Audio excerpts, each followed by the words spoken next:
एक छोटे से गांव में आनंद नाम का एक किसान अपनी पत्नी विमला और 10 वर्षीय बेटे भोला के साथ रहता था। आनंद के माता पिता बहुत पहले गुजर चुके थे और वह बचपन से ही मेहनत मजदूरी करके अपना जीवन बिताता आया था। उसकी पत्नी विमला गांव के जमींदार के घर खाना बनाने का काम करती थी, जबकि आनंद खेती और मजदूरी करके परिवार का पेट पालता था।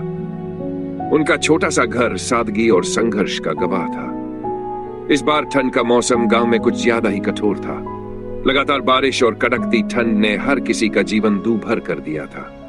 आनंद का परिवार अपने छोटे से घर में जलावन जलाकर गर्माहट पाने की कोशिश कर रहा था। विमला ने चिंतित होकर कहा, भोला के पापा, ये ठंड और बारिश हमारी जान ले लेगी। अब तो बाहर काम करना भी मुश्किल हो गया है। आनंद ने सिर झुकाकर कहा, हाँ विमला, इस बार हालात बहुत खराब है, ऊपर से फसल भी बर्बाद हो गई है, ना जाने अब क्या होगा। भोला, जो अपने पिता की परेशानी को समझने की कोशिश कर रहा था, मासूमियत से बोला, बाबा, मैं भी आपके साथ खेत पर चलूंगा, मैं भी आपकी मदद करूंगा।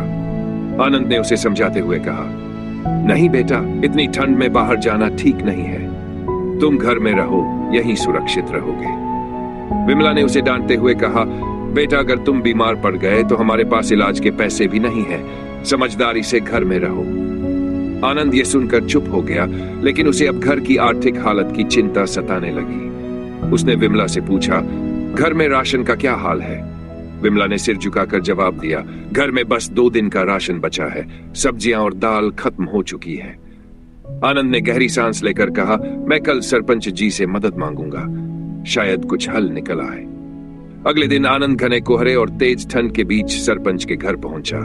उसने सरपंच से मदद की गुहार लगाई, सरपंच जी, हमारी हालत बहुत खराब है, अगर आप मदद करेंगे तो हम आपका एहसान कभी नहीं भूलेंगे। लेकिन सरपंच ने बेरहमी से जवाब दिया, मुझे कोई मदद नहीं करनी, गरीबों की यही आदत है, हमेशा मांगने चले आते हो, जाओ और किसी से मांगो। आनंद को यह सुनकर गहरा धक्का लगा। खाली हाथ और भारी मन से वह घर लौटा। घर पहुंचकर उसने देखा कि विमला की तबीयत खराब हो चुकी थी। भोला की मां, यह क्या हो तुम्हें? आनंद ने घबरा कर पूछा। विमला ने कमजोर आवाज में कहा, अब मुझसे और सहन नहीं होता, तुम भोला का ख्याल रखना। इतना कहकर विमला ने अपनी आंखें हमेशा के लिए बंद कर ली। विमला के जाने से आनंद और भोला टूट गए, लेकिन आनंद ने ठान लिया कि वह अपने बेटे के लिए कुछ भी करेगा। कुछ दिनों बाद आनंद का पुराना दोस्त श्याम, जो अब शहर में अमीर बन चुका था, गांव आया। आनंद ने अपनी समस्याएं श्याम को बताईं। श्याम ने तुरंत उसकी मदद की और उसका सारा कर्ज चुका दिया। आनंद ने मेहनत शुरू की और धीरे धीरे अपनी जिंदगी को पटरी पर ला दिया। भोला को पढ़ाई के लिए भेजा गया। उसने मन लगाकर पढ़ाई की और अपनी मेहनत से बड़ा होकर गांव का सरपंच बन गया। अपनी मां की याद में उसने गांव में एक स्कूल और अस्पताल बनवाया, ताकि कोई और गरीब परिवार ऐसी कठिनाइयों का सामना न करे। अगर आपको हमारा कंटेंट पसंद आए तो कृपया हमारे चैनल को सब्सक्राइब जरूर करें।